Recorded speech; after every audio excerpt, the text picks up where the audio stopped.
This lecture is writing as processes and products. Writing is both a noun, a product, something we can consume, something we can read, something we can touch, something we can analyze, investigate, all those things, right? But writing is also a verb. It's a process. It's something we do. It's an obvious distinction, right? But sometimes it's helpful to think about things that we take for granted all the time. So let's talk a little bit about writing as products versus writing as processes. So first, let's talk about the products of writing. In our first lecture, I talked about genres, right? And genres are they're forms of writing, they're types of writing, right? So one of the best ways to understand expectations for any type of writing is to read examples of that genre. And this week, you should be reading Ray and Wallace's book chapter about how critical reading of academic writing can actually lead to us being better scholarly writers. So, in other words, right, by understanding the expectations of the genre of scholarly writing, we ourselves can learn to be better scholarly writers because we learn how to meet those expectations, right? We understand what they are and how we can meet them. It's the same kind of modeling we use in all subjects of education. So if you're a math teacher, right, and you want students to master using a particular formula, you will model how to work out different problems using that formula. Now, you're going to give them a different problem on the test, but it's worked in the same way, right? That's modeling.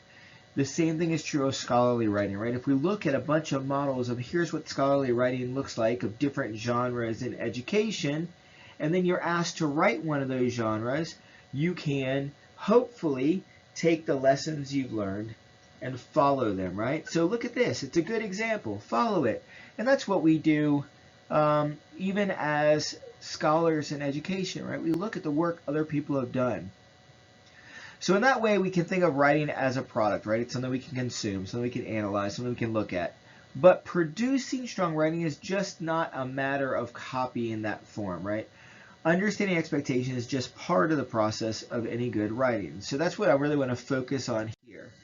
The writing processes. So if you teach English or if you have taken an English class, you might have learned about something called the writing process. And the writing process makes it sound like there's one way to get from the beginning to the end of producing a piece of writing. But the truth is we have all kinds of writing processes in different genres and different purposes and different contexts and different audiences require us to go through different processes as well. Some people are very successful at just sitting down and writing, and what they come out with is almost already finished, right? You might have to give it one good once over, right? Some of us need to work in little tiny pieces, writing little by little over a long period of time to produce the same quality work. If I ask you to write a tweet, I don't expect you to go home and pre-write and outline and draft and all those things before you actually send out the tweet. But it doesn't mean you don't sit around and think about what you want to tweet and how you want to tweet it so that it has the biggest impact possible. So there's always writing processes. Some of them are internalized, some of them are externalized. And many different processes can work. But in my experience, and you'll see it in bold here, writers who experience writing problems usually fail to utilize an adequate writing process. In other words, if you have trouble writing, one of the best ways to be better at writing is to intentionally move through a process. And that's what we're going to look at today. Just modeling some things you can think about as things you might want to try as part of your writing process.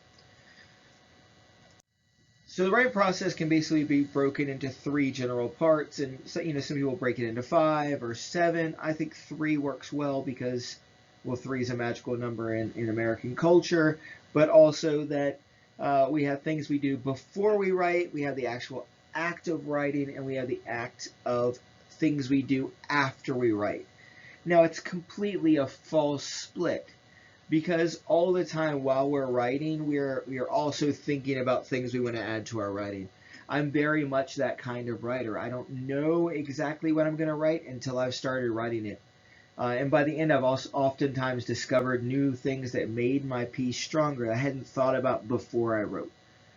In the same idea, right? Reviewing, editing, and polishing your essay might force you to go back and think of new things you needed to add in to make that essay stronger, and certainly will require you to rewrite portions of the text to make them stronger, which really takes you back to drafting, right? So you'll notice those arrows that keep going around and around and around, and we're going to talk about that idea of drafting as something that's continuously changing, and how we can shift between these three parts fluidly, right, without even thinking about them. But thinking about them as separate can remind us of the activities that might be part of these if they were discrete stages. So pre-writing, we might also call it getting started. The ancient Greeks call it invention, because it's when you invented your arguments in your mind, right? What are the things you wanted to talk about and how you wanted to talk about them. And so there's basically two parts of this, right? And there is what do you want to say, what do you want to write about, and what do you know about it, and getting all your ideas together, right? And the other one is how do you want to write about that? In other words, how do you want to put it all together, right? And so for basic types of pre-writing, I like to break up, and there are lots of different ways to break it up, right? But I like to go at thinking, researching, writing, and organizing, okay? So pre-writing is thinking of those things that kind of happen in your head, right? So what are you going to write about? What do you know about? That's your topic, right? Why are you writing it? What is your goal? That's your purpose, right? Your audience, for whom are you writing? Who will read it? Your context, how does the topic relate to the current environment, right? What's going on that we can connect this, right? And a lot of times that's why we're writing it as well, because we're responding to our current context. And style, what language choices are most effective? So keeping these things in mind will help you understand the rhetorical situation of, and here I left a blank, right? Whatever you're writing about. This is a general look at pre-writing. So how does it really, what kinds of things are we thinking about? And some writers spend a lot of time in that thinking stage, right? They want to get their ideas together before they start to write. Sometimes as we're thinking about these things, one thing we think is we don't know enough about our topic to do the kind of writing we need to do. And so where do we find that information? When we reach outside our rhetorical situation and we do research. We'll be talking a lot about research this session, but reading examples of the kind of writing you will do can serve as models, as we talked about in the last lecture. But reading research related to your topic can also help you understand the context and develop your own ideas related to the conversation on the topic, right? So you can think about the academic conversation as all those publications and presentations and work products that are about that topic, right? It's kind of they're in conversation with one another. You want to find where your voice and your ideas fit into that topic. Not all writing requires research, right? But all writing can benefit from a better understanding of the topic and the discourse community involved. So your discourse community, who's talking about this topic right now and how are they talking about it? If we understand that better, we can be more effective. And I like to use Twitter as an example because these are really tiny statements, but a tweet can succeed or fail based on your understanding of who's going to read it and what it's about, right? And so that's a way to think about research, right? If you don't know enough in that thinking stage, you might have to go out and find more information. And that includes, of course, research in the way we think about research as academic researchers, but also just learning more about what's already out there, right? Writing is certainly part of pre-writing, right? There are forms of writing we can do before we actually draft our writing to explore and generate our topics, right? So one way to know what you know about something is to try to write about it, right? And at this stage, it's really important to kind of push away the idea we're writing a particular genre and instead kind of let our ideas flow out on the paper. Some people really get stuck trying to get words on the page, and one way to kind of alleviate that pressure is to do this kind of pre-writing writing exercises that allow you to get words on the page with no consequence, because you know that these are never going to be public. These are notes for yourself, right? So free writing is one of the great examples of this. It was kind of thought of by the early expressivists, particularly Peter Elbow popularized free writing as an activity. And in free writing, you simply just start writing about whatever's on your mind, right? So the idea is that you just sit there down, you say, I'm going to write for 5 minutes, and I'm not going to stop. And you just write everything you can think of. It doesn't have to connect to the idea before. It doesn't have to be grammatically correct. It should try to be in complete sentences, but you shouldn't be bogged down by that either. And anytime you kind of feel like you're stuck, you can just write, I'm not sure what to write next, I'm not sure what to write next, over and over again until you write something else, because hopefully you'll get bored of writing the same sentence and think of something more interesting about the topic.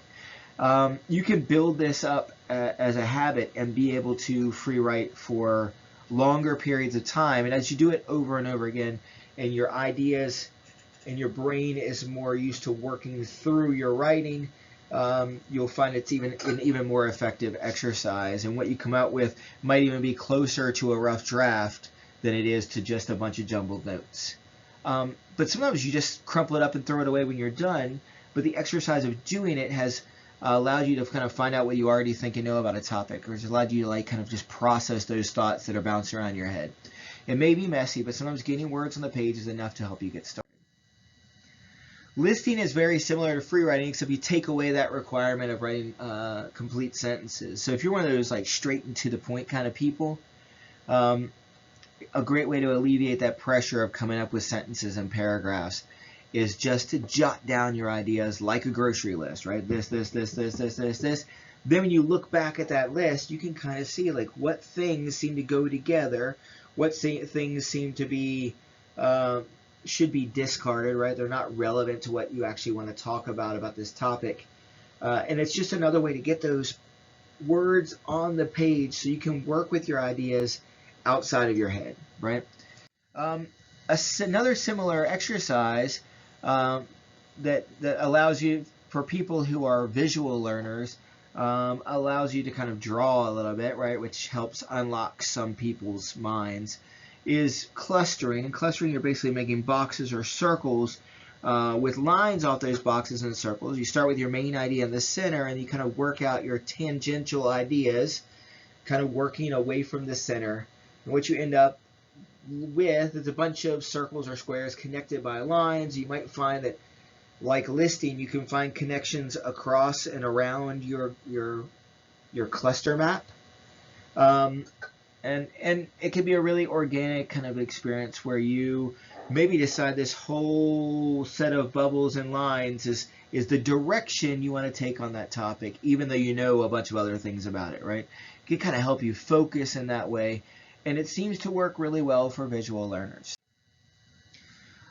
Organizing is that other side. So all these other areas of pre-writing are kind of like, well, what do I know about the topic? What do I want to say? What else can I learn about the topic to give me more to say about it? But the other side is how you're going to say that, right? So how are you going to put it all together in a way that makes sense? Remember always that organization for any piece of writing is dependent on the rhetorical situation. What's the context, the audience, the purpose, and the style, and what genre do those suggest, right? So the genre you're looking for is going to have kind of certain expectations for organization that can guide you, right? We'll talk a lot this semester kind of what those expectations for academic articles and proposals look like.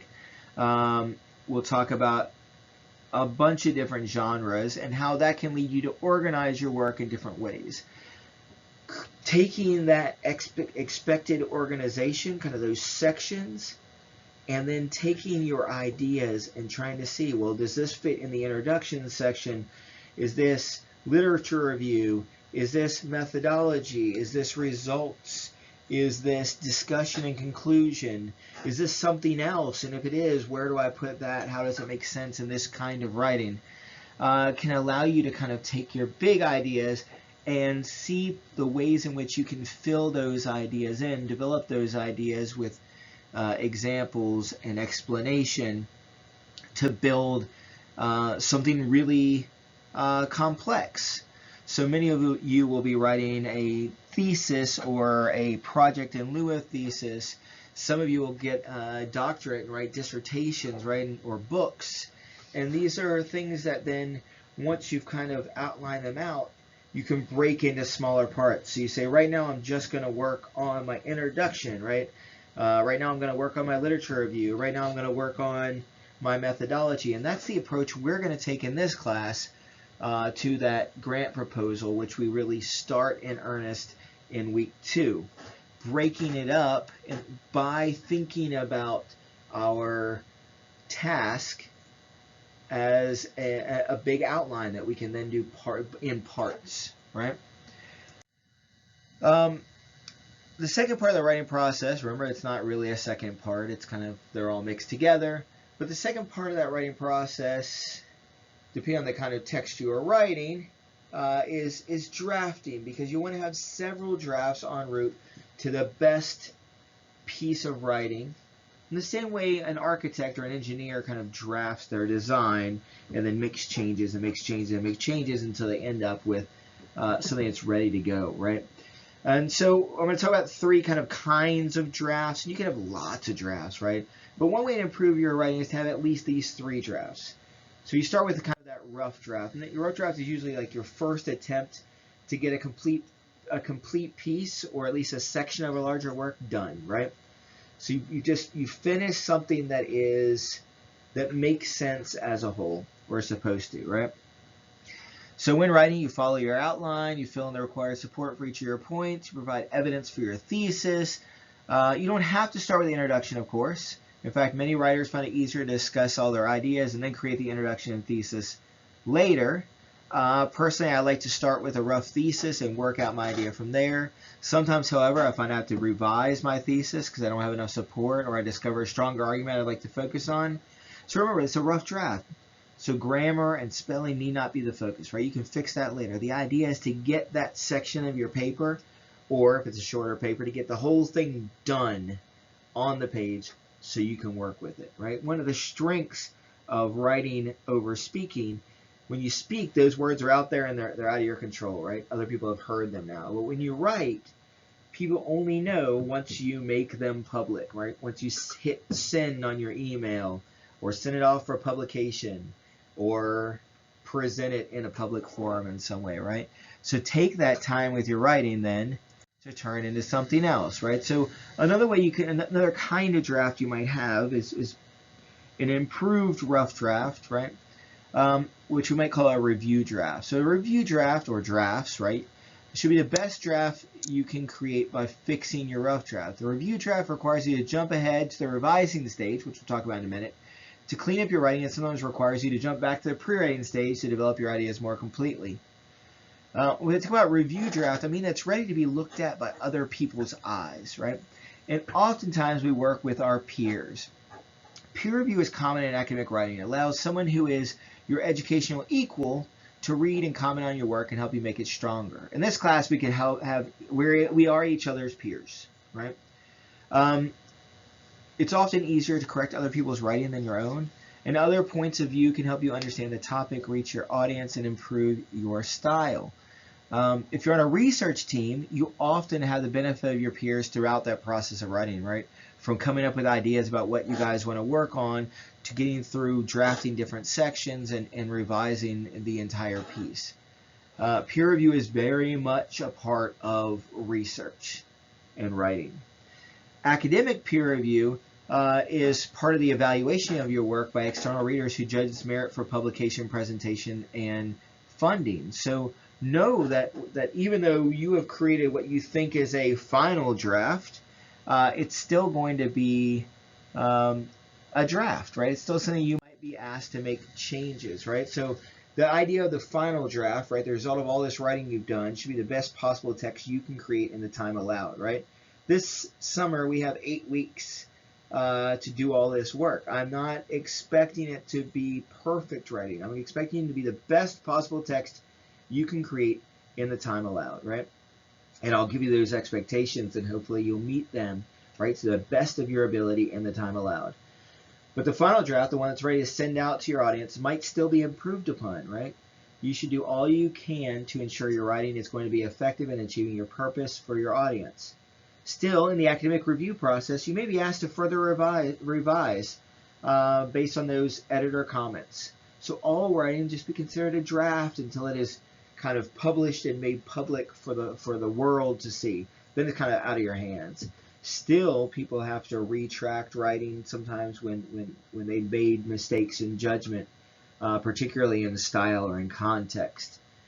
Think about commercials that run one time and then they turn out to be offensive, and so they pull them back, right? They spend a lot of time completing that final draft, and still it's a draft, right? They haven't achieved their purpose, right? So hopefully that draft is part of then your future writing processes, and you won't make those same mistakes again.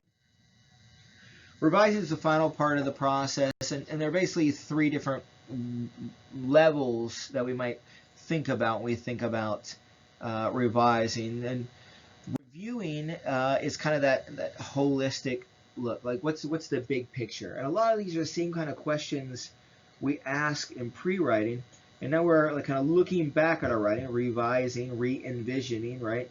Or revisioning, if you want to think about it, seeing again, right? Reviewing, viewing again. So we're asking those same questions again, like, did I achieve what I wanted with my writing? So did I achieve my purpose? Does my writing meet audience expectations? Does my writing consider the context of the conversation? Does it fit into a genre and meet those expectations? Does my writing style present my character effectively? Is there anything missing or lacking, right? So this is kind of that look back, right? Did I do what I set out to do in the first place? Editing then is kind of getting more focused on the actual elements of the things you wrote. So does my writing begin in a way that is understandable to the audience given the context? Does my writing focus on a clear purpose or purposes? Does each section of my text build toward that purpose? Is my writing situated in the context of the topic and the audience? Are my ideas connected smoothly and logically? Are there any unsupported statements in my writing? Is there any unrelated information in my writing? Do any points need more evidence? Are there any confusing ideas or statements in my essay, right? So we're still kind of a big picture, but we're now looking at the actual work of the writing. Proofreading then is when we get all the way zoomed in on our writing, right? So it requires you to look at individual words and sentences to consider formatting, right? So you should correct all grammatical, mechanical, spelling, and APA format and citation errors. Remember that spelling and grammar checkers, word processing programs, and citation machines are not always right? You are responsible for doing this work. Careful proofreading adds to your ethos as a writer, just like dressing up for a job interview. Sometimes it's called copy editing, right? And this is that kind of making sure that our work is correct and neat and clean, right? Before we send it off. So once again, if you have any questions, I'm here to help. Email me, and thanks for watching.